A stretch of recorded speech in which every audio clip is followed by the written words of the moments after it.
Dom Duarte, evidentemente, está zelando pelos interesses da arquidiocese. Bom, e nessa história toda, também acontece aí um fato bastante interessante, né? Que em 1894 chega a mando do cardeal Arcoverde os redentoristas em Aparecida, para tomar conta do santuário de Aparecida. E o grande chefe da igreja, da capela de Aparecida, da igreja de Aparecida, é do Arcoverde. O primeiro cardeal, o cardeal Arcoverde. Você está entendendo? Que, evidentemente, tem muito mais interesses gerais, correto, para a Igreja Católica do que o próprio interesse pontual de Dom Epaminondas. Olha, isso gera uma briga, uma querela, entende? Que, evidentemente, vaza para os jornais. Isso vaza para os jornais, ou seja, de quem é a Igreja de Aparecida. Então, começam os bispos a trocarem cartas, o clero desses bispos começa a trocar farpas e os jornais que defendem os bispos passam a trocar desaforos. Entendeu? Mas, na verdade, a gente não pode fazer uma análise de que é uma briga por dinheiro, é uma análise extremamente pobre. Não é isso. Tá? É uma briga por recursos para atender a missão desses bispos. É diferente, o entendimento é diferente. Dom Epaminondas precisa de dinheiro para manter seu seminário, para manter suas missões, para manter seu jornal, correto?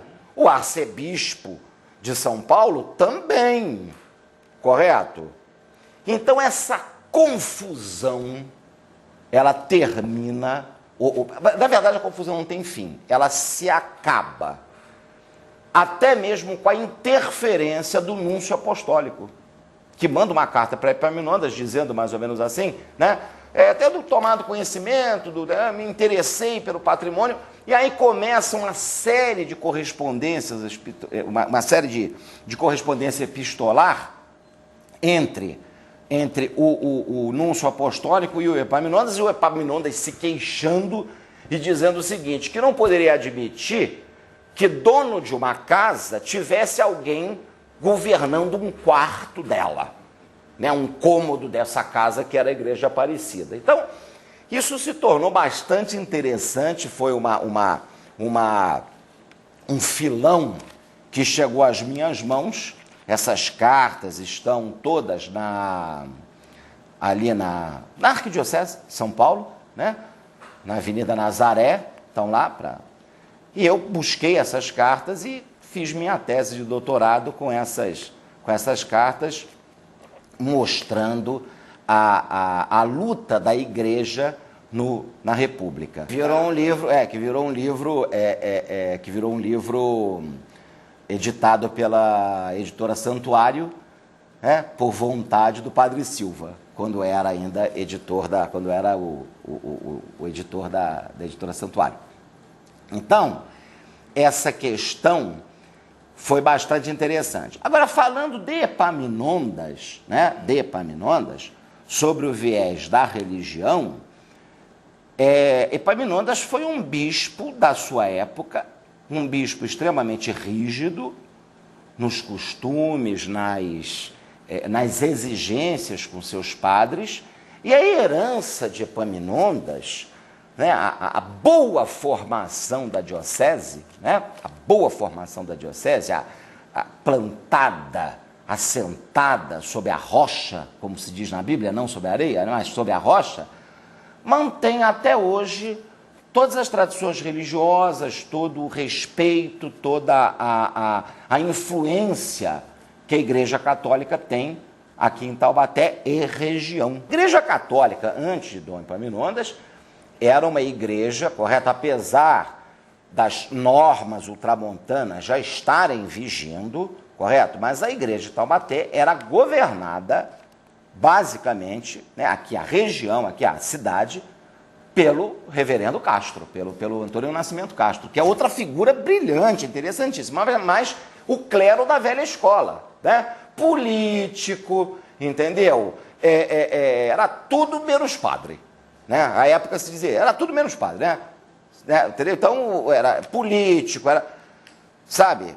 Agora o Epaminondas não, o Epaminondas era realmente padre, era realmente bispo, e ele combateu, né, a religiosidade popular, à época, né, com a imposição do culto católico dentro das normas tridentinas, regulou uma série de procedimentos do clero, correto? Isso é muito interessante. Isso não significa a perda de poder de Nascimento Castro. Nascimento Castro continua sendo uma grande referência para a igreja de Taubaté. Mas o convívio entre ambos, né, Monsenhor Nascimento Castro e Dom Epaminondas, foi um convívio bastante harmonioso e que Epaminondas também, correto? Empregava a verve política, né, de Castro, até mesmo nesses embates. Entende? Então, Castro, com a sua verve política, com a sua articulação, Castro é de os irmãos Castro, né? Ele e o outro. É de o Valois e ele, e São Luís do Paraitinga, né? Então, na indústria têxtil, né? Essas coisas. Então, ele era uma espécie, vamos dizer assim, de embaixador do Epaminondas, né? Entende? Aonde houvesse um problema de natureza política, o Nascimento Castro estava lá inevitavelmente, tá? Porque o irmão Valois era, à época, deputado em São Paulo. Entende? Então, sob o viés religioso, Epaminondas fez, praticamente implantou o catolicismo romanizado, né? Ele implantou, ele foi o grande fautor do catolicismo romanizado aqui, até a sua morte em 1937, quando então é sucedido pelo sobrinho do Arco Verde. Entendeu? Quando é sucedido pelo sobrinho do Arco Verde, o Dom Arco Verde. Não me lembro o nome dele. Ficou aqui pouco tempo, ficou 5 anos, ele ficou pouco tempo. Entende? Não se adaptou bem às normas aqui, a diocese, né? A voga da diocese, e foi embora. Era sobrinho do cardeal Arco Verde. Então essa história é muito interessante, é uma história bastante... joga muita luz sobre esse período da época em que a igreja está se recuperando, né? Está em processo de recuperação dessa separação do Estado, até que o casamento se faz realmente... Mas esse casamento é feito, aí ele é feito mesmo, né, com bases bem estruturadas, na época do Getúlio, né? Que a Igreja Católica, à época, vai ser um dos grandes pilares do governo de Getúlio Vargas. Tanto que o Epaminondas era tão preocupado com isso, como todos os bispos da época, que os primeiros estudos, né, as primeiras, vamos dizer assim, as primeiras iniciativas de Epaminondas, começaram antes do seminário. Começaram lá na igreja dos franciscanos, tá me entendendo? No Santa Clara. À medida que ele foi construindo, aí ele transferiu para cá. Então a preocupação dele com a retroalimentação, né? Com a formação e a retroalimentação de um clero católico educado, culto, dependente e obediente do bispo, como se desejava particularmente à época, né? Era uma preocupação praticamente máxima do episcopado de Epaminondas. Paralelo a isso, o jornal. O núcleo, né, da doutrina do seminário vai começar no Santa Clara, durante um tempinho. Depois, eles trazem para cá, e aí você passa a ter os padres professores aqui, em suma, né?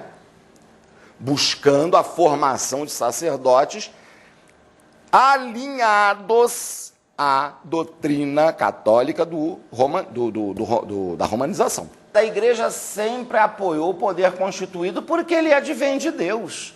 Entende? Então tá aqui no meu livro, correto? Eu chamei atenção para isso, em que não vou achar aqui agora, entende?